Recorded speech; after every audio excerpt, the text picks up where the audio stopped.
So as you're looking to the screen, there is must and have to. For example, I must or I have to.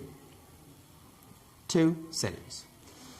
The first one is, look at the example, I must get up early, I'm always late for work. In the second example, I have to turn right here for the city center. If I don't turn right and I go straight, what will happen? Nothing. Okay? Nothing will happen. But again, if I again become late, if I again wake up late and again late to work, what will happen? Yes, exactly. I will be fired. Understand or no? Again, the boss will start shouting on me. Now, there is very small difference between these sentences. I must get up or I have to get up, right? If, for example, if you say an example, I have to get up in the morning, it's okay, get up. Right? Huh? No any big penalties there. But if you say that I must get up, then if you don't get up early, then there will be a fine. You have to give fine. Okay? So it means that must is stronger than have to. For example, I must understand, but if I say have to, no problem. I have to go home. Okay? These are the two differences. I think you got the difference. And how we can form these auxiliaries? We have also studied about auxiliaries before, for example, can, could, shall, should, right? Or we're going to also. But auxiliaries are always formed with, first it comes auxiliary plus verb. We always use this structure. In the positive sentence, example, I must go home now. I must go home now. So after the auxiliary, this is an auxiliary, which the symbol X modifies that must. This must is auxiliary. The X means auxiliary. And then after auxiliary, I have to use from the base form of the verb, which go is the base form of the verb. Always you're forming the auxiliary plus base form of the verb. You cannot say, for example, I must going to school. This example is incorrect because we are not using going to after the must. Because of what? Because this is an auxiliary, we have to use from simple form of the verb. Just we are using simple form of the verb. So the next example is this, that for example, I have to go home now. I have to go home now. In this example, have to is the auxiliary here. Not have, just have to is the auxiliary.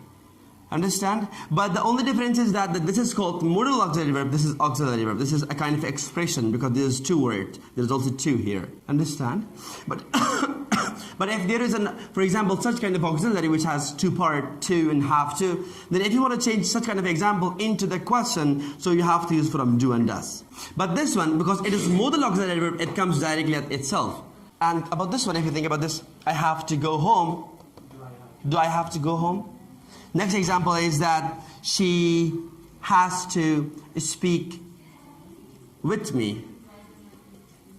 Now, she has to speak with me. If you want to change this one into the question, what do we do? Yes. Does, excellent. We have to bring does here. Does she have to speak English with me? Now, if I suppose this is another example. She must teach. She must teach. Now, how we can change this one into English, into a question? Must she teach? One important point is here. You can change such kind of example into the question by bringing must at the beginning of the sentence, but there's one problem. The problem is this, that must is not common in question. It's not common. You can use, for example, you can use from do, does. Omit this one, use it instead of have to in question. It is right, according to grammar it is right, but it's not common. People are not using. Must is rarely used in question. Understand, this is the positive.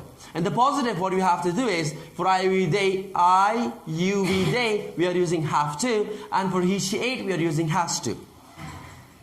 Understand? Have to and has to.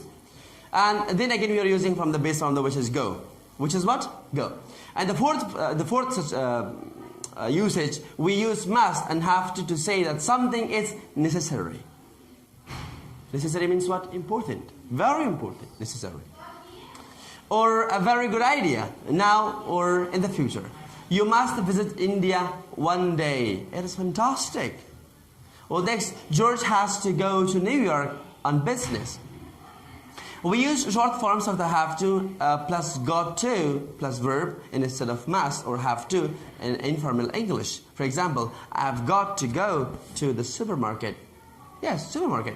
But in here, if you're paying attention here, but got to is used, but it is informal speech. We are using such kind of expression in an informal speech, not in formal speech. Now, number one, we use you must.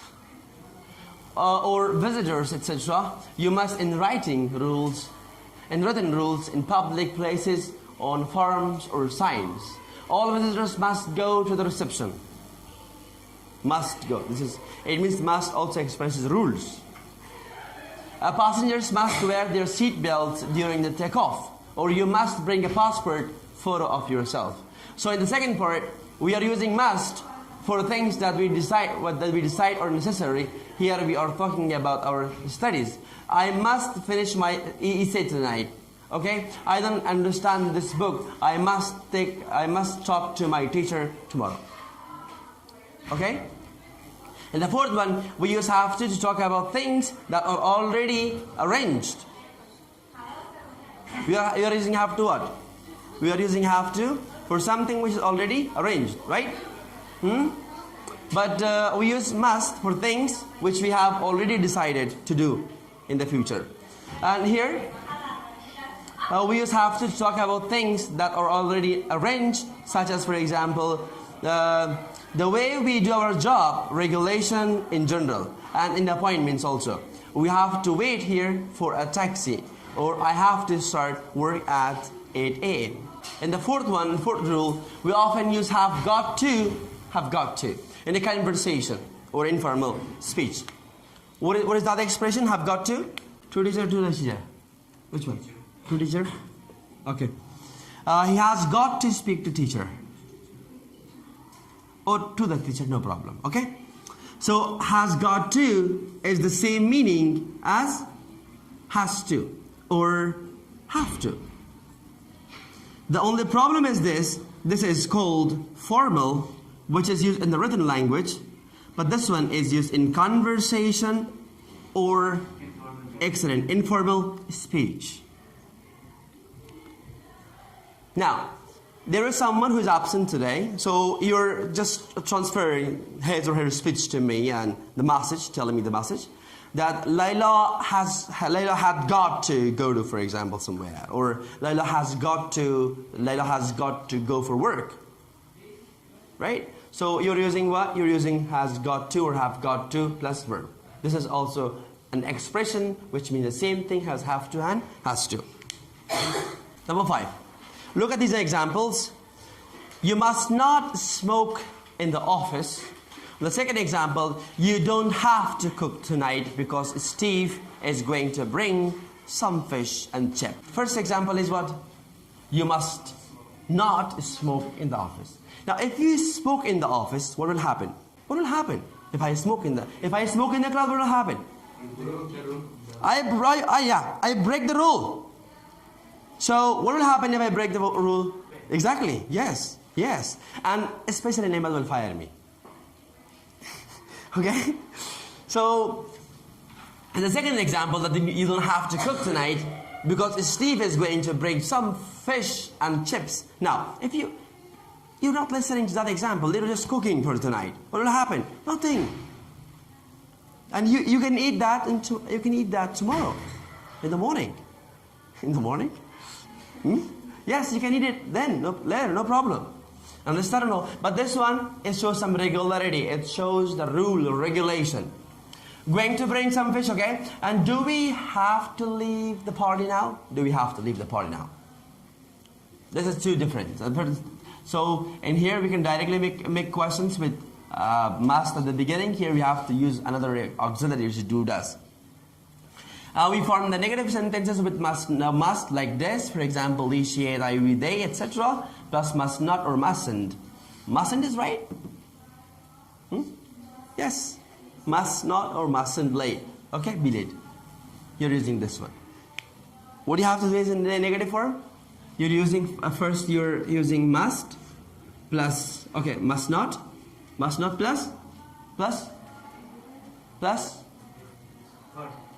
verb. Excellent. Plus verb. Also you can contract this to mustn't. Okay? You can also do this. This is the negative. These are subjects. Then you can use must not or mustn't be late. We form the negative sentences with have to. All the subject pronoun, right? Subject pronouns plus have to or has to, no problem. Has to plus not, do, does. Okay, subject, excellent, plus do and does, plus not, plus have to, excellent, nice, fantastic, have to, plus verb, okay? So the example is, for example, first I'm using in the subject here, Islam. Islamuddin. Islamuddin. Amiri. And Gharibi. Both. Islamuddin Amiri and Gharibi. Okay. Islamuddin Amiri. Which one? Does. Does not have to play in India. Why? Yes, this is just an example, okay? Islamuddin Amiri does not have to play in India. This is my idea. Sorry, not my, this is just an example, not idea. Not my idea. See, Islamuddin is also famous now because I took his name. So that's why he is famous. Otherwise, he is not famous. Is he famous? No. No, he's not. Okay, for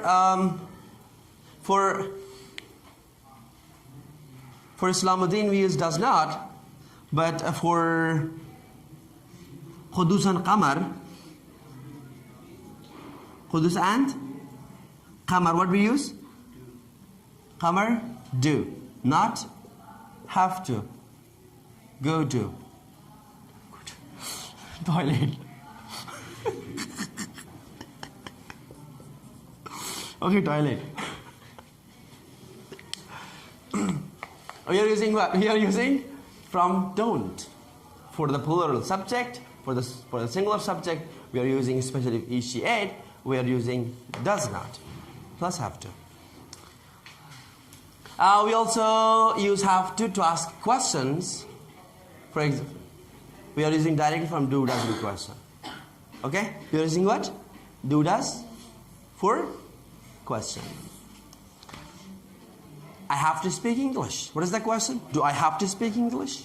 Okay, we use must not to say that something is bad idea or is wrong. Here, we are going on a holiday.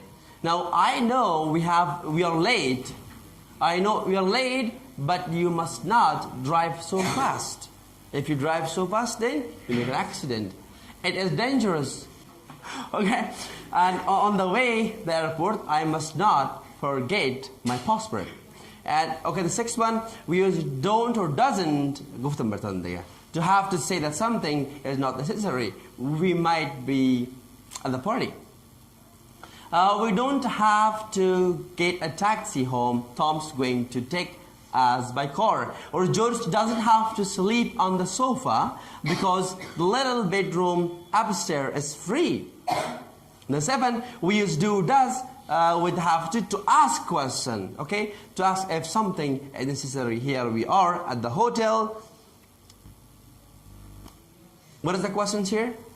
Do I have to pay more for a double room, or do we have to leave before 12 p.m.? So these are, so we can, so it means that in the final chapter we can say that we can use from do, does to make question with have to and has to.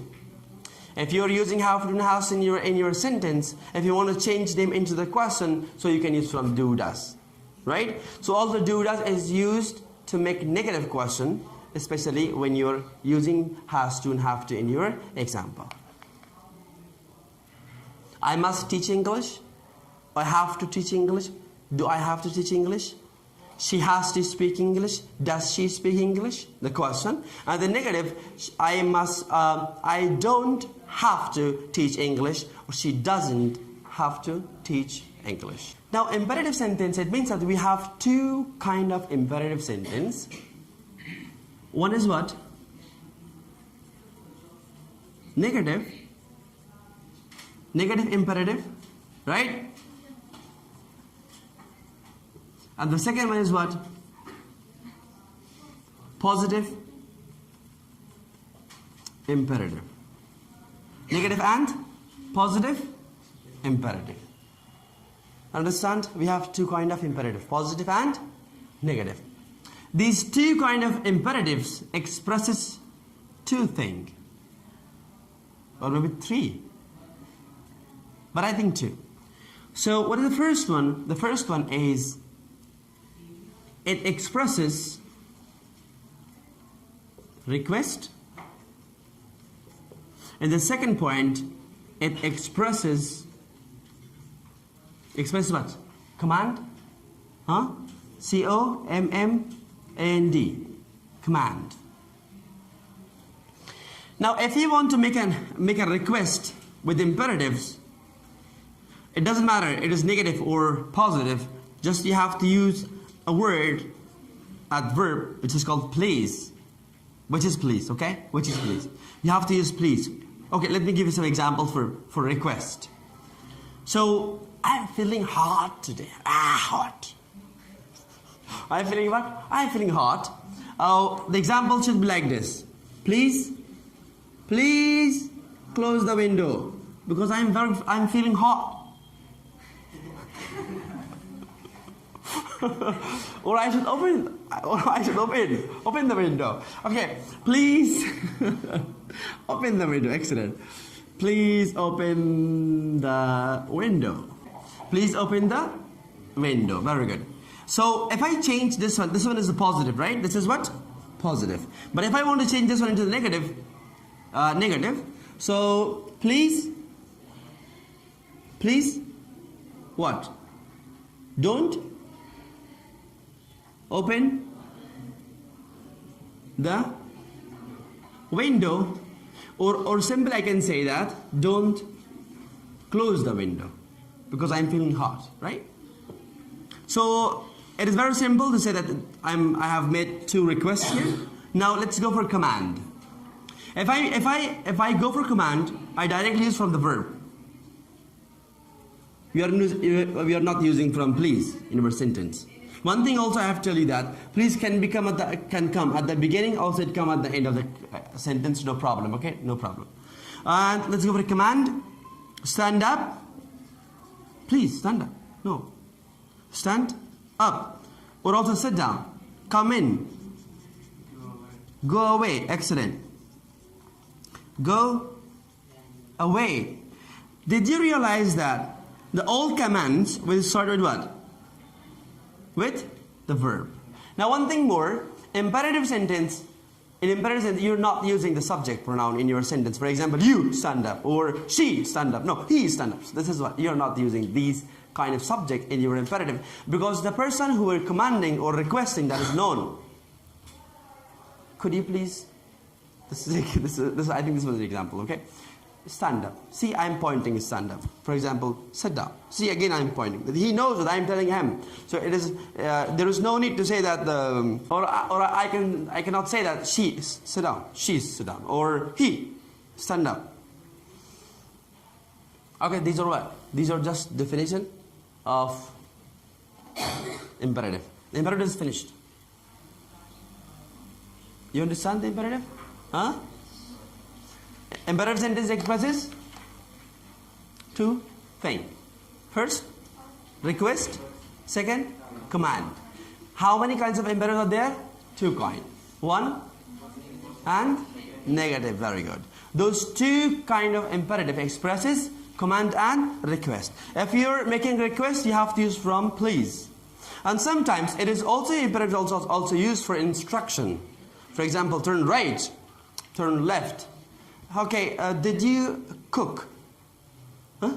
Sometime.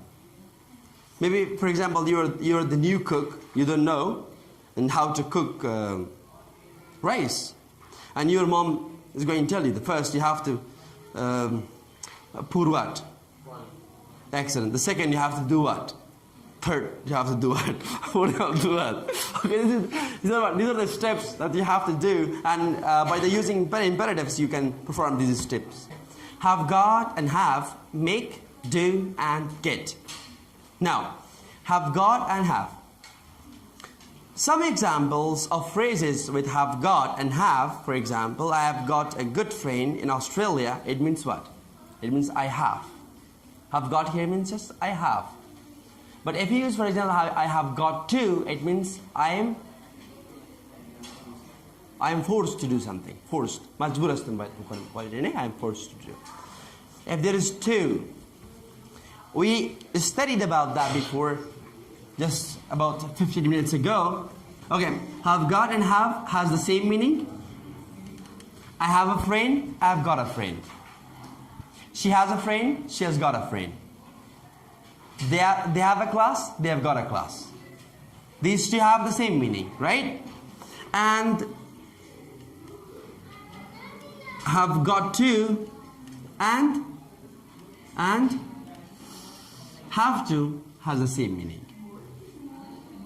These two have the same meaning and these two have the same meaning. Understand? So, but the only thing is that it shows position on ownership. It shows what? Position. And ownership, this one shows obligation. This one shows what? Obligation. So here are the positive and negative forms of have got and has. For example, I, we, they. I, you, we, they have got or have got. Initiate situation has got. And again, I, you, we, they have, and he, she, it is used for has. Negative is what? Negative, yes. I, you, we, they have not or haven't got, and he, she, it has not or hasn't got. One thing more. Maybe you have many times heard that, for example, I have a book. So if you want to change into the negative, so you can directly say that I don't have book. Right? Or as here shown that I haven't book. There is no do and there is no do. There is no does. The only difference is that the book is British. Oxford or English people doesn't use, if they're using for the have or has in their sentence, they don't use do, does. They directly change it into the question by hasn't or haven't. But American usually do the same thing. They don't do the same thing. They do a little differently. For example, I have a book. In American, do I have a book? Or in British, have I a book? Or in negative, I don't have book. In American, I don't have book. In British, I haven't book. Okay. Understand? So we will continue the next day, inshallah. Thank you so much.